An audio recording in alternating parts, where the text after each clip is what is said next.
ఒక గ్రామంలో ఒక చిలుక, 2 పిచ్చుకలు ఉండేవి. అవి 3 కూడా మంచి స్నేహితులు. కానీ వాటికి కష్టపడి పని చేయడం అంటే అస్సలు ఇష్టం ఉండదు. వాటికి బద్ధకం కూడా చాలా ఎక్కువ. అలా కబుర్లు చెప్పుకుంటూ రోజు కాలం వెళ్లదీస్తూ ఉండేవారు. ఒకరోజు ఆ ముగ్గురికి తొందరగా ధనవంతులైపోవాలనే కోరిక కలిగింది. అప్పుడవి ఇలా అనుకుంటున్నాయి. మిత్రులారా, ఎంతకాలం మనం ఇలా పేదవాళ్లలా బ్రతుకుతాం? మనం కూడా ధనవంతులం అవుదాం.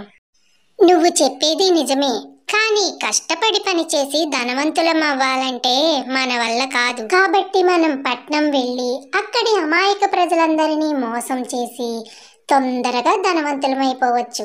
ఏమంటారు మరి మీరు? అవును, నువ్వు చెప్పేది నిజమే. మనం ప్రజలని మోసం చేసి తొందరగా ధనవంతులమైపోదాం, పదండి అంటూ అవి పట్టణానికి బయలుదేరాయి.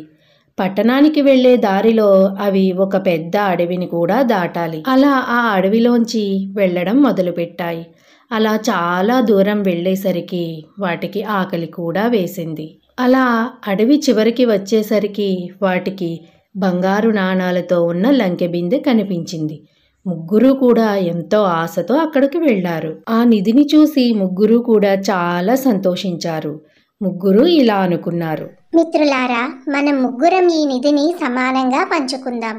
కానీ ముందు ఆకలిగా ఉంది. మన ముగ్గురిలో ఎవరో ఒకరు వెళ్ళి ఆహారం తీసుకువద్దాం. వచ్చిన తర్వాతే ముగ్గురం పంచుకుందాం. దానికి చిలుక ఇలా అంది.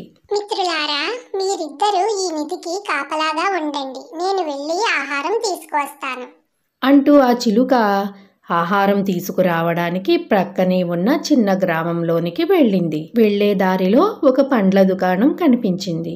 అక్కడ ఆ చిలుక ఒక పండ్ల బుట్టను కొన్నది. దానితో పాటుగా ఒక విషం సీసాను కూడా కొన్నది. ఈ విషాన్ని ఈ పండ్లలో కలిపి వాళ్ళకి పెడతాను. వాటిని తిన్న వాళ్ళు కాసేపటికే చనిపోతారు.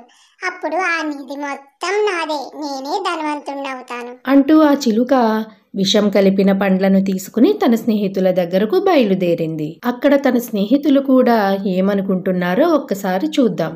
మిత్రమా, ఆ చిలుకను మనం చంపేస్తే ఈ నిధి మొత్తం మనిద్దరమే తీసుకోవచ్చు కదా.